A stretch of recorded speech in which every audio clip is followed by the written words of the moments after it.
It is a Wednesday, May 13th, bringing you both a strength and a workout for today. My last couple videos that I've made have been a little bit on the longer side, so I'm going to try to keep it short and sweet today.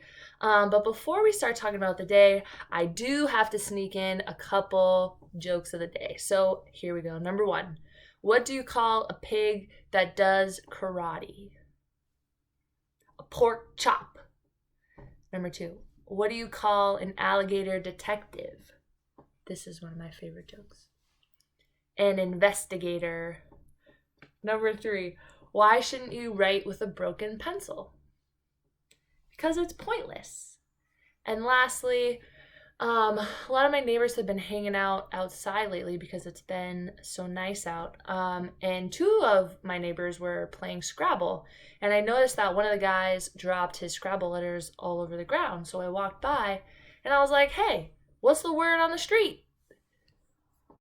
Sorry. Okay, I'm ready to tell you about the strength. So today, kind of a different variation on a lower body strength. And we're going to alternate between two movements. So the first one, we're going to do 4 sets of 15 of a banded sumo deadlift, and we're going to alternate it in with 4 sets of 15 of a banded squat. So if you have a resistance band at home that you can use, that's awesome. We'll use that today. If you don't, no worries. We'll still be able to use your dumbbell, your kettlebell, whatever you've kind of been using at home for a weight. Just trying to change it up a little bit today for your strength. I know I've said this a couple times, but I feel like Justin has been doing such a great job of keeping things interesting and keeping them still difficult. And I know people have still been sore a lot of the time, which is always a good sign. So I think that today will be no different. And in a sec, we'll go over the sumo deadlift as it is a little bit different than a normal kind of conventional deadlift. But today's a really great day to sort of focus on movement. So slow things down a little bit today, even though it's higher rep. You can still get a lot out of these banded movements by kind of focusing on where you should be squeezing your muscles, kind of like good form, and moving through these kind of with intention, I guess I could call it. So I will show you in a sec what those look like, and then we'll get you into your 4 rounds of today's strength. So your normal deadlift setup looks a bit like this. But our sumo deadlift setup is much wider.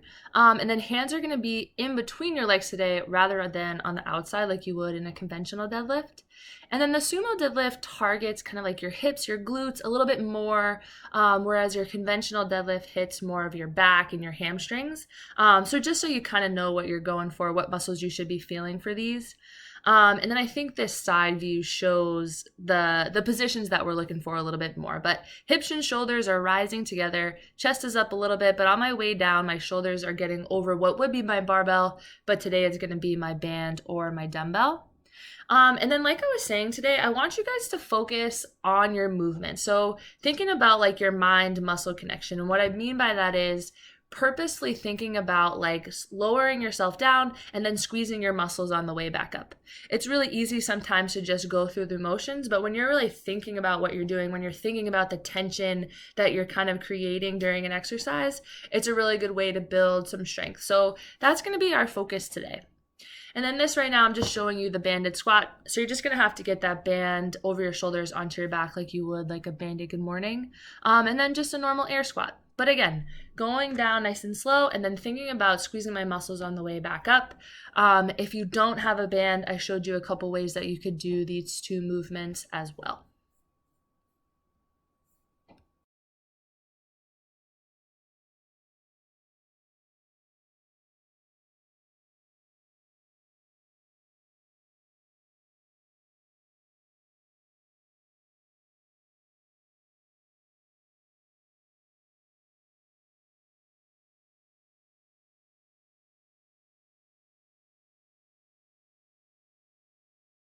All right, so moving right along to today's workout. The way this one is going to work today is you're going to go through a 7-minute AMRAP.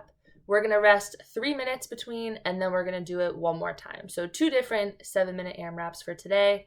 And you're going to move through 20 total dumbbell step-ups. So dumbbell step-ups, you can have the dumbbell on your back, you can have it on your shoulder, you could hold it in the suitcase position if you'd like.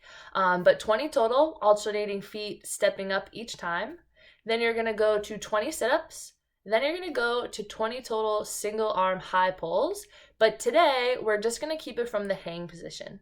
So rather than touching your dumbbell or your kettlebell on the ground each time, you're only going to come down to like just above your knee. You can kind of swing it like you would a kettlebell swing with one arm.